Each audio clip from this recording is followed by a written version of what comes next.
Hi everyone, welcome back to my channel. My name is Akanksha. So आज के इस video में ना मैं आपको बताने वाली हूँ कि मेरा बिल्कुल वेरी फर्स्ट बहुत पहले मैंने शायद 2 या 3 साल पहले सबसे पहले ग्रेजुएट होते ही मैंने जो इंटरव्यू दिया था वो दिया था केबिन क्रू का।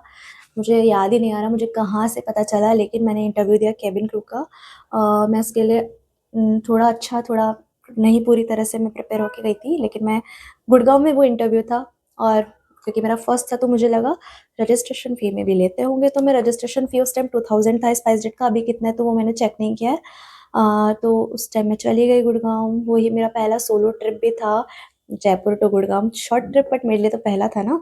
तो मैं गई गुड़गाँव, मैंने प्रिपेयर किया, सारे डॉक्यूमेंट्स के साथ गई थी। और जब मैं वेन्यू पे पहुंची वहाँ पे काफ़ी लोगों को पहले तो मुझे कोई नहीं देखा, तो मुझे लगा गलती से मैं गलत डेट पे तो नहीं आ गई हूँ।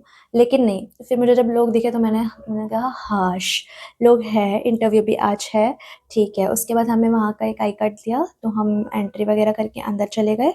और धीरे धीरे सबसे ऐसे बात हुई थोड़ी थोड़ी। फिर रजिस्ट्रेशन फ़ी के बारे में जब बात हुई तो मुझे लगा अब मुझे थोड़ा लोचा लग रहा है कि रजिस्ट्रेशन फ़ी की कोई नीड नहीं है, लेकिन पता नहीं क्यों ये लोग ले रहे हैं। तो मैंने तो दे दिया, क्योंकि मेरा फर्स्ट टाइम था, क्योंकि मेरा फर्स्ट इंटरव्यू था। अब रही बात राउंड्स की, तो वहाँ पे पहला राउंड था जीडी। अब जीडी में वो लोग सामने ही, इधर एचआर बैठे हैं, इधर 5 लोगों को बिठा के जीडी ले रहे थे। और जीडी का टॉपिक मुझे याद है क्या था। जीडी का टॉपिक था love marriage versus arrange marriage. I don't know, मुझे पॉइंट्स याद नहीं मैंने क्या बोला था, लेकिन 5 में से हम 2 लोग सिलेक्ट हुए थे, तो मैं सिलेक्ट हो गई थी। बहुत ही फर्स्ट इंटरव्यू में अगर मैं पहले राउंड में सिलेक्ट हो गई तो मेरा कॉन्फिडेंस ना थोड़ा बढ़ चुका था। उसके बाद मेरा सेकंड राउंड हुआ था, वहाँ पीआई राउंड हुआ था। सारा जीडी निपटने के बाद हमको बिठा दिया था एक दूसरी साइड। जो लोग सिलेक्ट हो गए जीडी में उनको इस साइड, जो नहीं हुए हैं जिनका चल रहा है उनको इस साइड, ऐसे करके क्लासरूम में बैठे थे हम लोग। सेकंड राउंड में आते हैं एक सर, सबके रिज्यूम लेकर के। वो रिज्यूम में से वन बाय वन को बुलाते हैं। जब मुझे बुलाया तो उन्होंने किया इंट्रोडक्शन से स्टार्ट, और इंट्रोडक्शन से स्टार्ट करके फिर रिज्यूम से रिलेटेड कुछ क्वेश्चंस किए। सेकंड राउंड भी मेरा हो चुका था। अब आया third round, that is BMI round. Don't be conscious, I am just checking your marks, height, weight, और कुछ भी आपके फेस पे या बॉडी पे मार्क्स है तो वो सब चेक किया। उनको सारे मार्क्स, और उसमें भी मैं पास हो गई, बट उनको ये मार्क फॉर्चुनेटली नहीं दिखा। मतलब दिखा भी होगा तो ये उन्होंने शायद काउंट नहीं किया। ये तो मुझे चोट लगी है ना बचपन में, लेकिन मैंने काफ़ी लड़कियों को देखा है, टेंस हो जाती है वो, ऐसे मेरे को यहाँ मार्क है, ये मार्क है।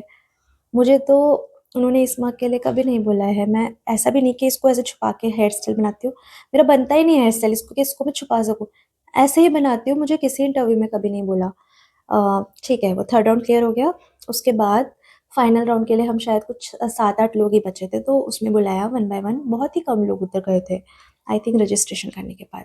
अब मेरा तो फर्स्ट टाइम इंटरव्यू था, मैं चली गई। मैं तो कॉन्फिडेंस मेरा फर्स्ट राउंड क्लियर हुआ, बढ़िया। सेकंड राउंड क्लियर हुआ, फिर और बढ़ा। थर्ड राउंड क्लियर हुआ और बढ़ा।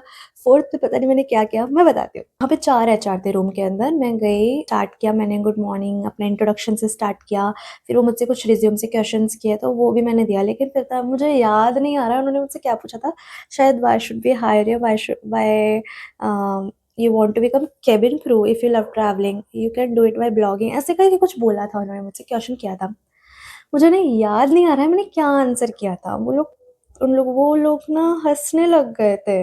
मैंने ऐसा क्या आंसर किया, वो हंसने लग गए थे। लेकिन मुझे आंसर याद नहीं आ रहा कि मैंने क्या बोला था। लेकिन हाँ, टोटल बात यही है कि वहाँ फोर्थ राउंड में जो मेरा कॉन्फिडेंस बाकी सब में इतना बड़ा था ना, डाउन हो गया। मैं बहुत सैड हो गई थी उस दिन, मुझे नहीं अच्छा लगा कि मेरा फर्स्ट इंटरव्यू था। फिर जब इंटरव्यू होने के बाद मैंने, जैसे कि सब लोग करते हैं, अपनी मम्मी को कॉल किया कि मम्मी मेरा ऐसे ऐसे इंटरव्यू हुआ, लेकिन मैं फोर्थ राउंड में रिजेक्ट हो गई। कुछ नहीं, मम्मी पापा ने बोला कि कोई बात नहीं बेटा, नेक्स्ट इंटरव्यू में अच्छे से प्रिपेयर कर लेना। फर्स्ट इंटरव्यू था, फर्स्ट इंटरव्यू में वहाँ तक तो पहुँची। So if you are also a cabin crew aspirant, और आप किसी भी इंटरव्यू में जाते हो, तो डीमोटिवेट मत होना कभी भी। डीमोटिवेट होना ही नहीं है, जबकि आप ना अपनी गलतियों से सीखो। आई होटल, मैंने चेकआउट करके फिर मैं निकल गई अपना बैग पैक लेके बाहर। और फिर मूड तो ख़राब हो ही गया था, तो कुछ खाया नहीं था। शाम की ट्रेन लेके आ गए थे हम जयपुर वापस, अपने घर वापस आ गई थी। और उसके बाद मैंने सर्च किया केबिन क्रू के ऊपर बहुत कुछ। उसके बाद मैंने बहुत इंटरव्यूज़ दिए थे, वो सब मैं आपको नेक्स्ट वीडियो में बताऊँगी। So yes, that was my very first interview with SpiceJet, जिसमें लास्ट राउंड में रिजेक्ट होने के बाद उन्होंने मुझे कूलिंग पीरियड पे डाल दिया था। कूलिंग पीरियड था 6 मंथ का। अब कूलिंग पीरियड वो होता है जिसमें आप, अगर मुझे 6 मंथ तक ना, उन्होंने मुझे 6 मंथ की कूलिंग पीरियड पे डाला है, मतलब 6 मंथ तक मैं कोई और इंटरव्यू स्पाइसजेट में दे ही नहीं सकती हूँ। 6 महीने के बाद ही मैं दे सकती हूँ। और ना उसमें मुझे एक और चीज़ लगी, वो जो 2000 रुपीज़ उन्होंने लिया था एज अ रजिस्ट्रेशन, तो वो मुझे थोड़ा वेस्ट लगा। और उसके बाद मुझे पता चला स्पाइसजेट लाइक वो कुछ मनी के लिए भी पूछते हैं जब आप अगर सिलेक्ट हो जाते हो, कि ट्रेनिंग फ़ी या फिर एकेडमिक फ़ी बोल के, वो एक अकेडमी है, तो आई डोंट नो वो उसका फ़ीस है किसका फ़ीस, अमाउंट भी मुझे कंफर्म नहीं है कि क्या है, 2-3 लैक्स ऐसा कुछ। बट मुझे नहीं लगता कि हमें इतना पे करके कहीं जाना चाहिए। आप अपनी स्किल के थ्रू अगर कुछ क्लियर कर रहे हो, इंटरव्यू क्लियर कर रहे हो, कुछ जॉब ले रहे हो, तो फिर आई डोंट थिंक सो कि आपको पैसा देना चाहिए। आपको पैसा आ रहा है ना वहाँ से, आप अपनी स्किल्स पे पैसा दो। लेकिन आप अपनी स्किल से कहीं जगह जा रहे हो तो उधर पैसे देने की ज़रूरत कहाँ से आ रही है यार? तो यस, ये था मेरा पहला केबिन क्रू का इंटरव्यू। और भी वीडियोज़ में नेक्स्ट बताएँगे। नेक्स्ट आपको जिस टॉपिक के ऊपर वीडियो चाहिए ना, कमेंट डाउन कर दीजिए, so I will make video on that.